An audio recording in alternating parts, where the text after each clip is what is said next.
আপোনালোকৰ চৰকাৰৰ দিনত তেওঁলোকৰ কেছ গ'ল ফৰেনাৰ্ছ ট্ৰিব্যুনেলত আপোনালোকৰ চৰকাৰে মানুহক দি ভোটাৰ পাতিলে এতিয়াতো মইতো কৰিম বুলিহে কৈছো মইতো একো কৰাই নাই আজিলৈকে যিখিনি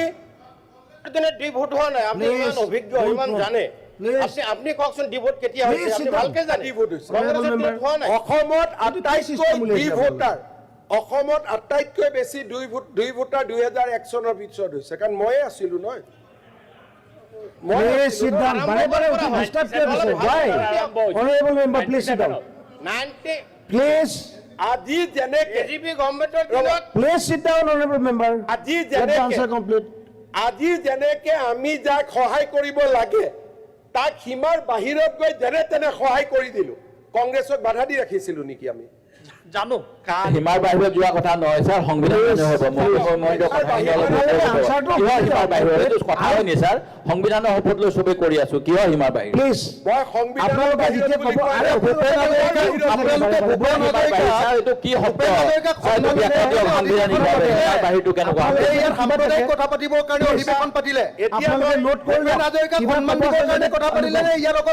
কথা পাতিবৰ কাৰণে অধিৱেশন পাতিলে আপোনালোকে এদিনীয়া honorable member আপোনালোকৰ কিবা থাকে যদি নোট কৰি লওক ভোট হ'ল এটা তাৰ পিছত মই এলাউ কৰিম আপোনালোকক ক'বলৈ নুমল মমিন ডাঙৰীয়া মাননীয় সন্মানীয় উপাধ্যক্ষ মহোদয় ইয়াতে ভোট হ'ল এটা তিনিটা পাৰ্টিৰ কম্পিটিশ্যন আমিতো কোনেও মাতা নাই আমি মনে মনে বহি আছো যিমান ইণ্টাৰেপশ্যন হৈছে বিৰোধীৰ পৰা হৈছে ৰুলিং পাৰ্টিৰ পৰা মোক মাত্ৰ 5 মিনিট ক'ব দিয়ক নকলেও মই আধাটো চেছ কৰি দিওঁ মোৰ কোনো কথা নাই খালি মই কি ক'ম এইটো আপোনালোকে ডিটাৰমাইন নকৰিব মোৰ কোৱাটো মই ক'ম আৰু মোৰ কোৱাটো পিছত আপোনালোকে বিৰোধিতা কৰিব পাৰে দ্যাট ইজ দ্য ডেমক্ৰেসি এতিয়া অধ্যক্ষ মহোদয় মই এটাই সংক্ষেপতে ক'ম নাম্বাৰ 1 বিদেশী বহিষ্কৰণৰ ক্ষেত্ৰত চৰকাৰে এনআৰসি খনক ৰেফাৰেন্স হিচাপে লোৱাৰ প্ৰয়োজনীয় নাই order of the supreme court second বিদেশী বহিষ্কৰণৰ ক্ষেত্ৰত ডেপুটি কমিশনাৰে নিজে অৰ্ডাৰ দিব পাৰে আৰু তেওঁ যদি সন্দেহ থাকে তেওঁৰ মনত তেওঁ ট্ৰিব্যুনেল পঠাব পাৰে number 2 number 3 on the basis of this judgment অসমত বিদেশী বহিষ্কৰণৰ প্ৰক্ৰিয়াটো আমি ত্বৰান্বিত কৰিম এতিয়া বিদেশী কোন obviously those who has come after 1971 তাত কোনো ডিসপিউট নাই এইখিনিয়ে মই ক'ব খুজিছিলো আপোনালোকে বাধা নিদিলে মইতো আগতে কৈ শেষ কৰি দিলোহেঁতেন বিমলা প্ৰসাদ চলিহাই পুছবেক আৰম্ভ কৰিছিলে অসমত কংগ্ৰেছৰ মুখ্যমন্ত্ৰী গোটেই ভাল কামৰ ইনস্পাইৰেশ্যন আমি কংগ্ৰেছৰ পৰাই লওঁ Gopinath Bordoloi tribal belt and block বনাইছিল তেওঁৰ পৰা ইনস্পাইৰেশ্যন লওঁ বিষ্ণুৰাম মেধিয়ে এভিকশ্যন আৰম্ভ কৰিছিল আমি তেওঁৰ পৰা প্ৰেৰণা লওঁ বিমলা প্ৰসাদ চলিহাই পুছবেক কৰিছিল আমি তেওঁৰ পৰা প্ৰেৰণা লওঁ তৰুণ গগৈ ডাঙৰীয়াৰ দিনত ডি ভোটাৰ এনআৰসি হৈছিল তাৰ পৰা আমি প্ৰেৰণা লওঁ গতিকে গোটেই ৰেকৰ্ডখিনিতো সেইটো ফালে আছে এতিয়া আমি ৰেকৰ্ড বনাবহে খুজিছো মইতো এটাও ভুল কোৱা নাই ইতিহাসৰ পৰা কৈছো এতিয়া আমি আৰম্ভহে কৰিব খুজিছো আজি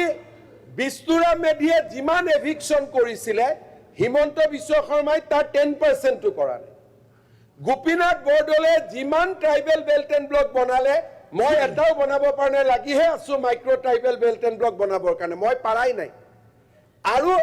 তৰুণ গগৈ চৰকাৰৰ দিনত যিমান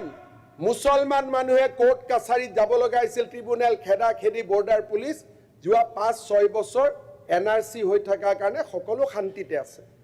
কম্পাৰিজন কৰিব হিসাব কৰিব আগতেতো ইয়াত আহি ৰাস্তা ঘাটৰ কথা কোনেও নাপাতিছিলে খালি ডি ভোটাৰৰ কুৱেশ্যন আজিকালিতো এইবোৰ একো নাই এতিয়া আপোনালোকে আদৰণি জনোৱা জাজমেন্ট এটাৰ ভিত্তিত আমি কিছু কাম কৰিবলৈ আগবাঢ়িছো সামান্য 300-400 জনক মাত্ৰ পঠিয়াইছো আৰম্ভণি এটা ইয়াক লৈ যাব লাগিব এটা নেক্সট লেভেললৈকে আৰু তাৰ কাৰণে যদি আইনে আমাক অনুমতি দিয়ে আমি নকৰো যদি আইনে অনুমতি দিয়ে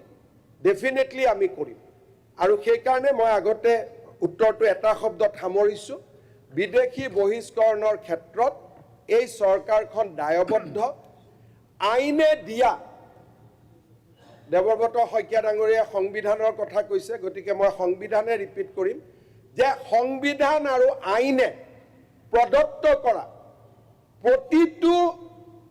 ক্লজ ছেকশ্যন দাড়ি কমাৰ সুবিধা লৈ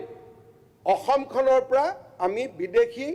বহিষ্কৰণৰ কাম কৰিম। বহিষ্কৰণৰ কাম কৰিলে এটা লাভ হয় কি,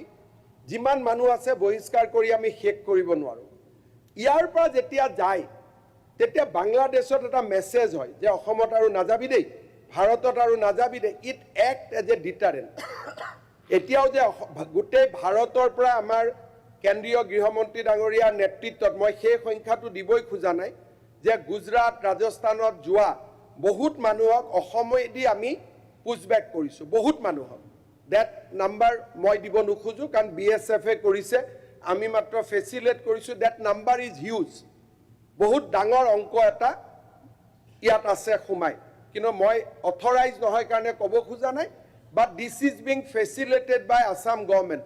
অসম চৰকাৰে আমি যিমান পাৰোঁ সহায় কৰি আছোঁ। এই মানুহখিনি গ'লে বাংলাদেশৰ যদি প্ৰতিটো জিলা, প্ৰতিটো খণ্ড, প্ৰতিটো প্ৰখণ্ডত যদি আমি 10জনকৈ পঠাব পাৰোঁ, ডাঙৰ মেছেজ এটা যায় যে আৰু অসমত আহিব নালাগে, নহ'লে অসমত আহি থাকে। আমি ৰাইজৰ কাম কৰিছোঁ, সংবিধানৰ নিৰ্দেশত কাম কৰিছোঁ যে দেশ বিদেশী মুক্ত হ'ব লাগে, আৰু আমি কৰি গৈ থাকিম। আপোনালোকৰ সহযোগিতা বিচাৰিছোঁ।